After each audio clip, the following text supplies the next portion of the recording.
Bonjour à tous, ici Olivier Dulac pour une petite vidéo un peu spéciale. On est dans un match où on mène 2-0. On joue du léger, on joue nos Skaven, parce que pour des raisons, les Nurgle ont eu quelques petits problèmes, donc la team qu'on a en top ladder c'est les Skaven. Et donc on mène 2-0. Alors pourquoi est-ce qu'on va s'intéresser à ce match? Parce qu'en fait on a déjà pris 3 sorties. On a un adversaire qui joue très agressif défensivement aussi et qui va tout faire pour essayer de bonifier son avantage physique en deuxième mi-temps pour essayer de revenir comme il peut en attaque. Alors ça démarre par un coup d'envoi raté. La balle aurait pu ressortir sur le kick. Mais donc c'est important de voir certaines choses qu'on fait dans ce cas-là. Déjà on a un porteur qui a deux têtes, donc qui esquive plus facilement, donc c'est à lui qu'on va donner la balle, c'est le joueur safe. Et en fait là on a plusieurs choix. Et soit on a un plan de jeu, on va réussir à s'infiltrer et on va breaker rapidement le 3-0, ou soit on va essayer de gagner le plus de tours possible tout en conservant, l'utilisation des relances, ça va se faire selon si on arrive à s'infiltrer ou pas. Vous le verrez sur le placement de départ là. Pourquoi est-ce on est obligé de coller 3 joueurs sur la loss? On a collé des gutters et on les a collés de manière écartée pour prendre le plus de joueurs possible. En fait, les coups d'envoi solide défense et blitz qui sont qui sont vraiment pas mal pour l'adversaire ne peuvent pas être utilisés pour des joueurs qui sont marqués. Donc là, ça veut dire que s'il avait tiré blitz ou solide défense, il aurait pu replacer que ces deux joueurs à droite, ce qui nous arrangeait pas mal. Donc là, on va voir ici comment ça se passe. On va d'abord essayer d'écarter un blitzer bloc châtaigne ici qui nous gêne un peu. On a de la chance d'avoir un pot pour démarrer. Et puis on va blitzer de l'autre côté pour... Ah, donc on blitz avec notre star, un blitzer bloc tacle châtaigne et griffe. Ah, et donc là par exemple on pourrait décider de le relancer parce que là ça ne nous ouvre pas le passage. Mais on va conserver nos relances parce que on n'est pas serein sur l'issue du match. Et donc on va reculer ici. Alors, on va plutôt reculer sur le côté avec nos joueurs les plus précieux parce que c'est les joueurs enfin, le côté est pas forcément accessible pour l'adversaire et donc c'est vrai que on va essayer, enfin c'est les joueurs qui vont potentiellement avoir le plus de marge de manœuvre. On va essayer d'infiltrer un coureur. Donc on va d'abord faire une première esquive. On n'a pas eu à utiliser esquive, donc on peut se permettre de faire la deuxième et de s'infiltrer un peu dans le terrain adverse. Donc on a fait un relançant. Pas de chance, ça arrive. Donc il se pourrait que on l'a senti je l'ai senti en lançant la vidéo. Même si l'adversaire n'a pas un niveau de jeu hyper élevé, il a quand même produit quelque chose d'intéressant. C'est aussi que son équipe est largement derrière la nôtre en termes de compétences. C'est-à-dire que nous on voit, on a des joueurs à 3 compétences, on en a plusieurs qui ont 2 compétences. Lui il a aucun joueur a 2 compétences. Il a que des compétences. Il a quelques blitzers. Il en a un qui a garde. Il en a un qui a châtaigne qui est par terre là-bas. Et sinon, il a aussi un 3 quarts avec tacle et un 3 quarts avec dextérité. Bon, c'est pas très utile vu qu'il a 2 passeurs, mais c'est vrai que ça peut potentiellement. Enfin, il a pas énormément de compétences. Là, on voit l'adversaire qui fait un très bon blitz pour nous mettre un joueur dans le public et nous bloquer contre la touche.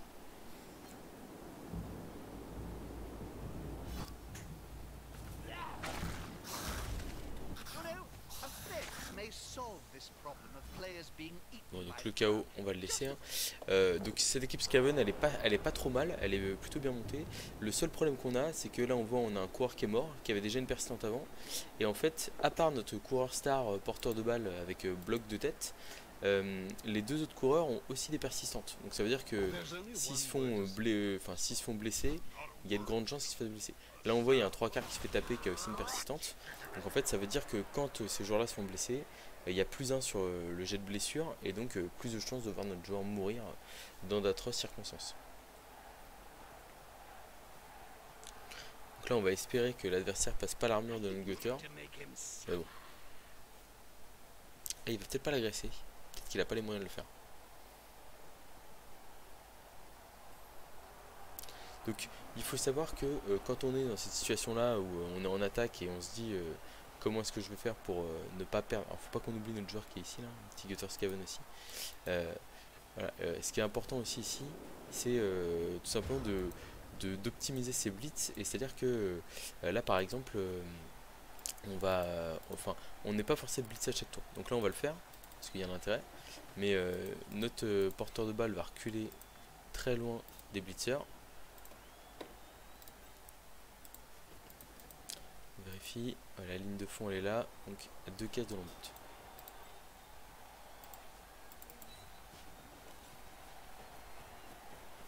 Ah, et donc on va être dans une dynamique où on va vraiment vouloir gagner le plus d'espace possible.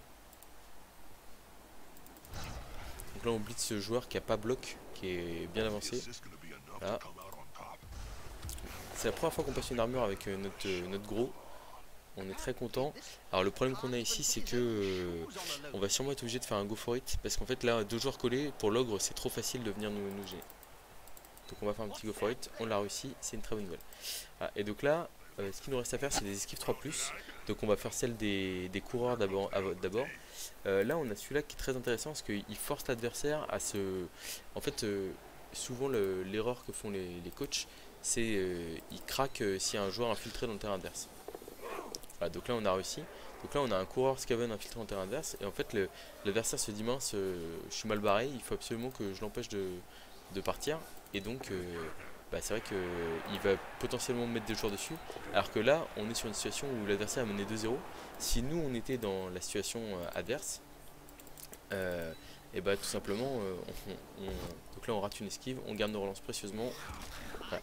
Mais oui, il faut vraiment mettre une pression totale. Alors évidemment, faut essayer d'empêcher de se prendre l'auto-jaune, mais c'est vrai que par exemple, s'il vient nous blitzer ce joueur-là, ce serait pas forcément très bien joué parce que il doit venir nous mettre la pression sur le porteur de balle.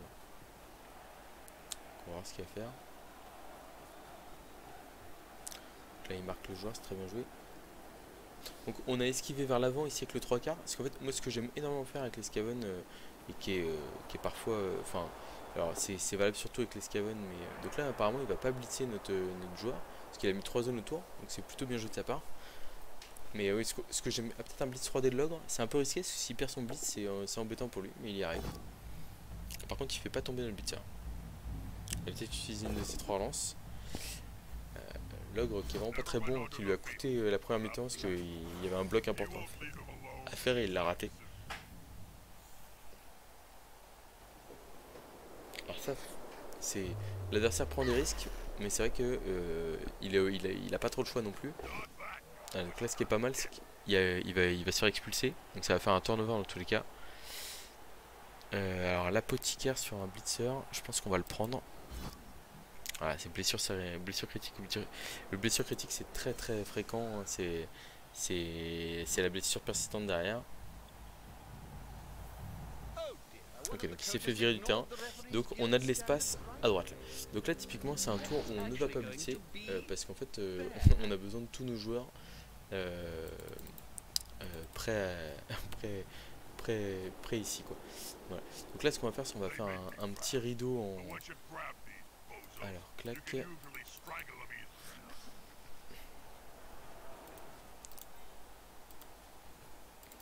Donc ça c'est un truc un peu classique. Alors souvent je le fais plutôt bord de touche, mais là on n'avait pas le mouvement avec un des 3/4 pour venir couvrir. Donc on le fait comme ça. Et en fait vous formez un rideau devant votre joueur et il est il coûte énormément de mouvement tout simplement à esquiver quoi. Donc là avec le Gutter Skaven, on va faire une esquive ici, on l'a réussi. Et puis on va compléter le rideau. Donc 2 cases d'écart toujours, hein. Ce qu'on veut c'est vraiment éviter de se faire taper. Donc là on a une esquive avec le blitzer ici. On la relancera si on la rate parce qu'on a envie que ce blitzer il vienne occuper un peu le centre du terrain. Voilà, donc on va la relancer, est-ce que c'est raté quand même. Mais voilà, on voulait essayer d'occuper un peu le centre du terrain pour essayer de gêner notamment le retour de ces joueurs-là. Voilà. Là ce qu'il faut voir c'est que le but c'est vraiment de gagner du temps. C'est-à-dire qu'en fait on va pas forcément chercher à marquer à tout prix. Mais par exemple, on va essayer d'emmener la balle le plus loin possible pour que l'adversaire, même s'il la récupère, perde 1, 2 ou 2 tours par exemple à remonter le ballon. Et en fait, du coup, même s'il marque le touchdown du 2-1, en fait là on est vraiment sur une optique où on se dit on mène déjà 2-0. Mais il faut absolument assurer la victoire. Et si on essaie de marquer rapidement et qu'on se rate, sur un jet qui... Voilà, si c'est un 2 plus relançable ou un 3 plus relançable, on le prendra. Mais s'il y a des jets trop compliqués, le prendre, le rater, c'est peut-être pas forcément la bonne idée. Il vaut mieux garder la balle. Par exemple, il n'y a pas de tacleur en face. Enfin, le tacleur, il est ici, là. Et donc, il n'y a pas de tacleur en face.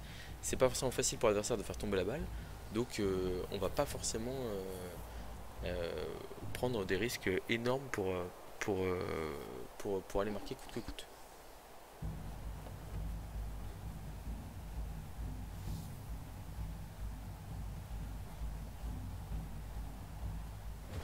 Ok. Donc, là, ce qu'on va faire. Alors déjà, première action, on vérifie. Donc, il y a un seul joueur en position de marquer en face. Et ben en fait, on va faire demi-tour. Donc, avec une de plus relançable ici. Voilà, on va blitzer avec le porteur de balle. Et en fait, on va venir taper le seul joueur en position de marquer en face. Voilà. Aïe aïe aïe, un relanceur du porteur de balle. Et là, vous voyez, en fait, ce qui est pas mal, c'est que le seul joueur en position de marquer, on l'a marqué avec deux joueurs. Si on avait essayé le 1 relanceur là sur l'esquive, alors partons du principe qu'on l'aurait fait dans tous les cas, si on l'avait fait en essayant d'être agressif et de passer à tout prix sur le chemin ici, et ben en fait on aurait peut-être eu une grosse déception parce que on l'aurait raté et le joueur ici était démarqué et il aurait pu aller marquer. Donc là on a un petit coureur Scaven qui tient très bien le choc. Bon, c'est l'avantage, hein, quand il n'y a pas de tacleur en face, ça résiste pas trop mal. Ah, donc, mine de rien, ce qu'il faut voir, c'est qu'on a réussi à tenir la balle quasiment 4 tours. Voilà. Et donc là, maintenant, ce qui compte, c'est survivre, gagner du temps et essayer d'assurer le résultat. C'est des parties qui sont très fréquentes, notamment en ligue, quand vous jouez des équipes légères. Et en fait, l'adversaire va vous faire vraiment très mal physiquement. Et donc, c'est pour ça qu'il faut vraiment faut tout donner, on va dire, sur la première partie de match, parce que c'est vrai que c'est là que vous allez jouer avec tout votre effectif, que vous allez potentiellement pouvoir faire mal à l'adversaire. Alors là, voilà, peut-être que l'adversaire, comme il est marqué par deux joueurs, son seul gars en position de marquer, il est probable que l'adversaire n'essaie pas de marquer. Voilà. On va stable le blitzer.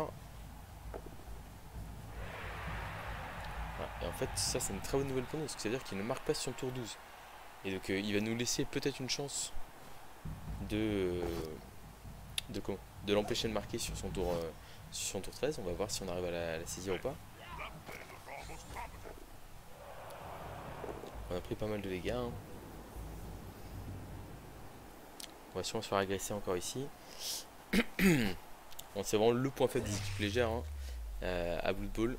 C'est que tout simplement, là on le voit d'ailleurs, notre joueur qui meurt. On met du temps à pexer ses équipes et puis au final on prend cher. Mais après ce qu'il faut voir c'est que par exemple ça nous permet aussi de jouer des matchs avec des équipes qui ont peu de... Enfin là on affronte une équipe qui n'a pas beaucoup d'investment et puis au final ça nous met pas mal. Alors là typiquement on aurait fait un sur ce rush, on ne l'aurait pas relancé. Il nous reste 2 relances, derrière il va rester encore 3 tours à jouer. Et donc vu que l'adversaire va sûrement marquer ce qu'il est en grosse supériorité numérique, et en fait on veut absolument s'en sortir plus que tout. Et là d'ailleurs ce qui va se passer c'est qu'en fait comme l'adversaire a bloc, on n'a pas d'intérêt à le bloquer, à le blitzer avec un bloqueur ou un mec qui n'a pas bloc. Donc en fait l'esquive on va la faire aux 3 quarts ici, qui en plus a la compétence pro, donc qui nous permettra de pas relancer. Et donc là on a un peu. Donc on fait exprès de faire tomber l'adversaire dans ce sens là parce qu'en fait là on se dit qu'il y a une chance que le ballon tombe hors du terrain. Alors c'est pas hors du terrain mais c'est en bordure comme ça donc c'est très gênant pour l'adversaire. On va faire une petite esquive ici. Alors attention, ouais, ici on va, la zone de tacle est très gênante pour l'adversaire. On va faire une esquive ici. Là on l'aurait très probablement relancé parce que notre but en fait c'est de gêner. C'est vraiment en fait c'est hyper situationnel hein. C'est à dire que notre but c'est de gêner les joueurs en position de marquer. Donc là il y en a deux actuellement, c'est les deux blitzers. Il y en a un qui est par terre et un qui est debout ici. Et l'idée c'est de se dire en fait on gratte chaque tour qu'on peut. Et l'adversaire en fait il se dit c'est pas grave, je massacre son équipe. Mais c'est vrai que le fait de lui avoir d'avoir gagné ces quelques tours sur nos premiers tours d'attaque, et là de s'accrocher et de gratter un ou deux tours de plus, en fait l'adversaire se dit oh bah il y a il y a beaucoup de gens à Blood Bowl qui jouent, c'est très plaisant de raser un adversaire, mais c'est vrai que nous ce qui nous intéresse ici c'est la compétition, et ce qu'on veut c'est gagner les matchs. Donc c'est vrai que pour l'instant bah tant pis si on perd nos joueurs, mais on marque des points pour la victoire.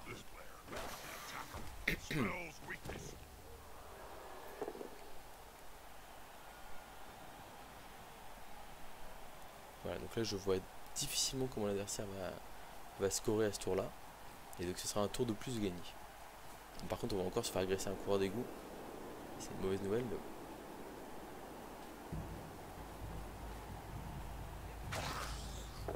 Il n'a pas passé l'armure et il se fait expulser. Bonne nouvelle pour nous.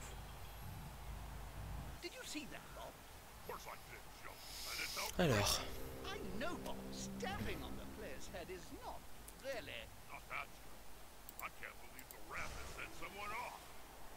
Donc là ce qui va se passer c'est qu'on va blitzer à 2 décomptes. Et en fait on va essayer de faire tomber la balle hors du terrain. C'est-à-dire que là il y a 3. En fait le seul résultat qui nous avantage pas c'est le crâne. Et si on fait autre chose qu'un crâne, soit on aura la balle libre, ici on pourra la ramasser et aller se cacher au fond du terrain, soit on va tenter de le push-push sur la balle et qu'il se passe quelque chose. Donc on prend un peu de risque, mais on veut gagner du temps. Donc il y a un crâne, j'hésite à le relancer, je pense que je ne vais pas le relancer en me disant que derrière il reste 2 tours et que je serais content d'avoir ces 2 relances pour les tours qui restent. Ah, donc là l'adversaire il lui reste 3 tours, la balle est encore au sol.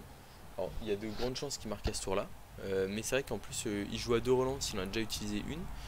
Donc il va devoir probablement, peut-être qu'il joue à 3 relances, je me rappelle plus. Mais le touchdown n'est pas encore marqué pour lui. Est-ce qu'il va nous faire tomber sur la balle? Il fait tomber sur la balle.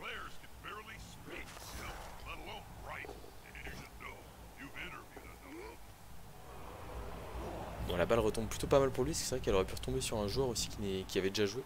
Bon, il n'y en avait que 2 avec l'ogre et le blitzer ici, mais même si elle tombait sur le scaven derrière, c'est vrai que ça aurait pu être assez marrant. Donc là il y a un touchdown assez facile pour l'adversaire. Et voilà, mais ce qui compte c'est de se dire... Alors, ramassage du ballon c'est bon. Transmission.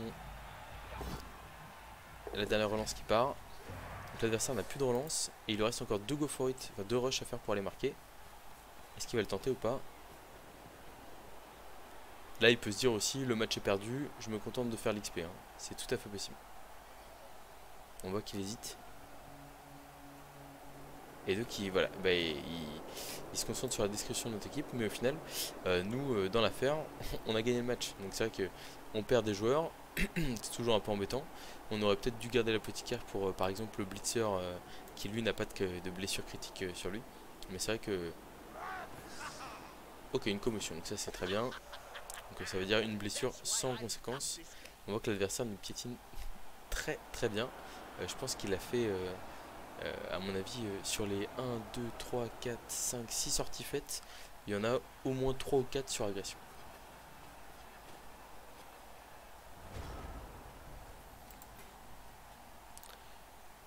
Donc là, on a quoi? On a esquive 6+, esquive 5 4+, esquive 3+, pour aller taper le porteur de balle. Autant dire que ça ne sert à rien. Donc ce qu'on va faire, c'est qu'on va juste essayer de survivre un peu avec nos joueurs. Ça, c'est un solitaire, donc on s'en fout.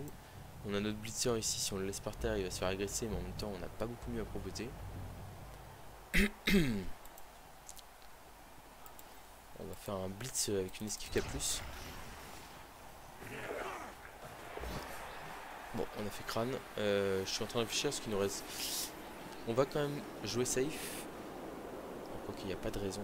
S'il y a une émeute qui peut nous mettre mal, mais qu'on va relancer. Parce que il y a quand même très peu de chances qu'on perde ce match. Oh bah tiens, on arrive à tuer un joueur adverse. Ça fait un peu d'expérience, on prend.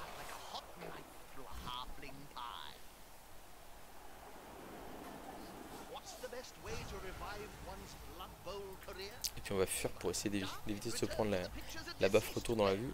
Le solitaire ici, on va laisser de l'expérience à l'adversaire, il n'y a pas de raison. Même s'il peut faire double crâne dessus, quoi que ce soit, ça nous va très bien. Bon voilà, mais c'est vrai que là, alors il y a des adversaires qui auraient fait les deux rushs pour aller marquer et ça avoir 2 tours de plus pour jouer à victoire. Mais on le voit, il y a vraiment le côté, enfin quand vous jouez quand vous jouez du léger et que vous démarrez dans cette situation-là, vraiment c'est pareil. Même si par exemple, imaginons vous avez contraint un 0 et puis vous démarrez en attaque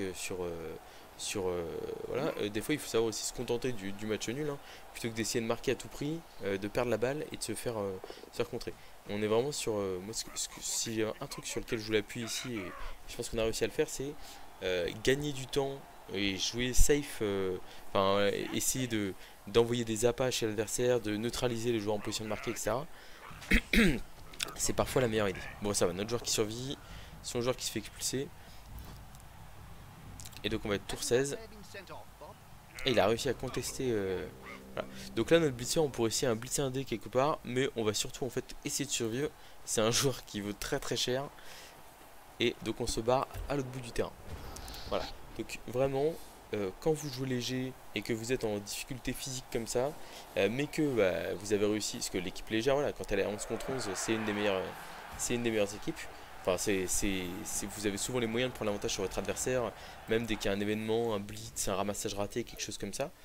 Et donc c'est vrai qu'il faut être capable de, comment de prendre sur soi en attaque et pas forcément de jouer son jeu habituel, mais plutôt d'être dans une idée de se dire chaque tour gagné est un tour qui vous porte vers la victoire ou au moins qui vous évite la défaite. Et des fois c'est pas mal quoi. Et puis en plus l'adversaire s'y attend pas forcément. Et donc il y a vraiment ce côté où il sait pas forcément comment jouer face à ça. Et vous ça vous permet derrière de gratter un résultat positif. Voilà. Donc c'était un petit point tactique avec les légers une nouvelle fois. N'hésitez pas à me dire ce que vous souhaitez, si vous avez des questions par rapport à cette vidéo ou si vous souhaitez voir d'autres choses à l'avenir. A très bientôt.